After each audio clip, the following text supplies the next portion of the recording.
Assalamualaikum warahmatullahi wabarakatuh. Perkenalkan, nama saya Muhammad Saputra Maulana, Stambuk F551 20055. Saya dari Prodi S1 Teknik Informatika.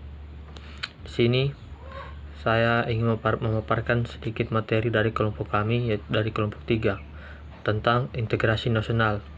Tujuan saya membuat video ini untuk memenuhi tugas akhir semester yang diberikan oleh dosen mata kuliah Pendidikan Kewarganegaraan. Untuk mempersingkat waktu, kita langsung saja ke materinya. Oke, saya akan membacakan materi kami, yaitu materi integrasi nasional. Apa sih integrasi nasional? Istilah integrasi nasional berasal dari dua kata, yaitu integrasi dan nasional. Istilah integrasi mempunyai arti pembaruan atau penyatuan sehingga menjadi kesatuan yang utuh atau bulat. Sedangkan istilah nasional mempunyai pengertian kebebasan bersifat bangsa sendiri, meliputi suatu bangsa seperti cita-cita nasional, tarian nasional, perusahaan nasional. Jadi, integrasi nasional merupakan suatu proses penyatuan atau pembaruan berbagai aspek sosial budaya ke dalam kesatuan wilayah dan pembentukan identitas nasional atau bangsa yang harus dapat menjamin terwujudnya keselarasan, keserasian, dan keseimbangan dalam mencapai tujuan bersama sebagai suatu bangsa. Yang kedua, proses integrasi nasional. Proses integrasi nasional biasanya akan dipengaruhi oleh aspek-aspek sosiologis dan antropologis. Dalam prosesnya, integrasi dituntut adanya kesepakatan terhadap nilai-nilai umum yang ada di dalam masyarakat melalui proses. Yang pertama, proses sosialisasi. Sosialisasi adalah sebuah proses seumur hidup yang berkenaan dengan bagaimana individu mempelajari cara-cara hidup, norma, dan nilai sosial yang terdapat dalam kelompokannya agar dapat berkembang menjadi pribadi yang diterima oleh kelompoknya. Yang kedua, akulturasi. Akulturasi adalah suatu proses sosial yang timbul manakala suatu kelompok manusia dengan kebudayaan tertentu dihadapkan dengan unsur dari suatu kebudayaan yang asing. Yang ketiga, asimilasi. Asimilasi adalah pembaruan dua kebudayaan yang disertai dengan hilangnya ciri khas kebudayaan asli sehingga membentuk kebudayaan baru. Dan yang terakhir, enkulturasi. Enkulturasi merupakan proses mempelajari dan menyesuaikan alam, pikiran, dan sikap individu dengan sistem norma, adat, dan peraturan-peraturan yang hidup dalam kebudayaan. Yang ketiga, faktor-faktor pendorong dan penghambat integrasi nasional.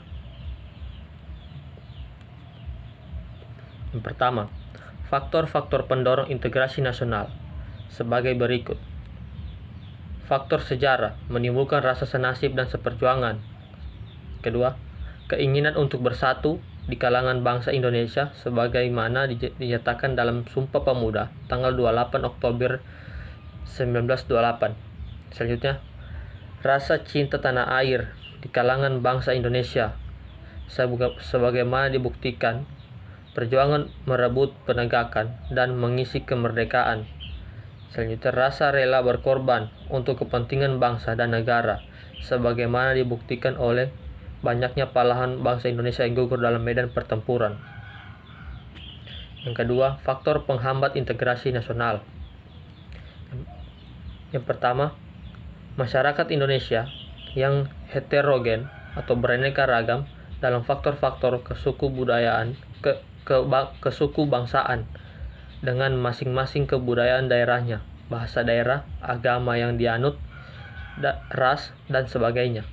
Yang kedua, wilayah yang begitu luas, terdiri atas ribuan kepulauan yang dikelilingi oleh lautan luas.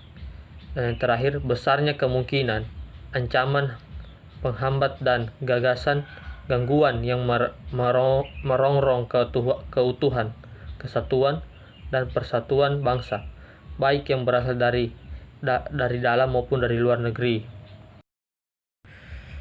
Yang terakhir, peran masyarakat dalam mengatasi ancaman integrasi nasional. Peran serta masyarakat dalam mengatasi berbagai ancaman dalam pembangunan integrasi nasional diantaranya ialah sebagai berikut. Yang pertama, bidang ideologi. Tidak membeda-bedakan keberagaman antar manusia pada suku, ras, budaya, daerah, dan sebagainya untuk menjadi seorang yang mampu memahami keberagaman bangsa Indonesia, maka akan tercipta lingkungan yang aman, damai, dan sejahtera. Mempertahankan sistem pemerintahan keamanan rakyat semesta atau yang bisa disebut dengan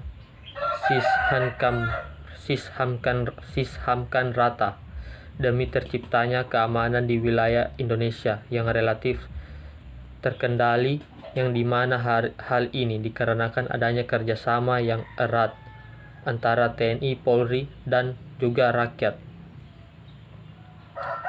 Mengamalkan nilai ketuhanan yang Maha Esa demi meningkatkan iman dan takwa kepada Tuhan yang Maha Esa, sehingga kita senantiasa terhindar dari paham-paham yang tidak sesuai dengan norma dan kepribadian bangsa Indonesia. Yang kedua, bidang politik. Mengadakan reformasi lembaga-lembaga politik yang dimana ditunjukkan agar dapat menjalankan fungsi dengan baik dan benar, mengaktifkan masyarakat sipil dalam arena politik, dan maksud agar membentuk suatu negara yang memberikan keadilan dan kesejahteraan rakyat, menegakkan supremasi hukum di Indonesia untuk mewujudkan keadilan dan kesetaraan hukum. Yang ketiga, bidang ekonomi. Memberikan lowongan dan lapangan pekerjaan untuk warga negara dan masyarakat yang masih belum mendapatkan pekerjaan, dengan tujuan agar mencapai indikator keberhasilan berupa memberikan pekerjaan kepada masyarakat yang membutuhkan serta mengurangi tingkat kemiskinan di negara. Membuat produk-produk lokal yang lebih berkualitas dan lebih baik daripada produk asing, agar nanti produk buatan Indonesia mampu bersaing dengan produk di negara asing. Membayar pajak pada waktu yang tepat, pada waktu yang telah diberikan untuk mengurangi ketimpangan ekonomi suatu negara. Selanjutnya di bidang sosial dan budaya. Melakukan gotong royong bersama-sama sebagai warga negara yang baik untuk membersihkan lingkungan sekitar dalam rangka meningkatkan kesadaran kehidupan sosial atau bermasyarakat, berbangsa dan bernegara, serta mencegah terjadinya individualisme yang antisosial. Melestarikan budaya-budaya yang ada di negeri kita dengan cara mengadakan lomba mengenai kebudayaan dan mengajarkan kebudayaan kepada generasi muda, menerapkan budaya positif dari luar dan membuang budaya negatif yang tidak sesuai dengan kepribadian bangsa Indonesia. Yang terakhir, bidang keamanan. Menjaga persatuan dan kesatuan bangsa Indonesia dengan cara menghormati perbedaan yang ada dan menjalin hubungan baik dengan masyarakat lainnya.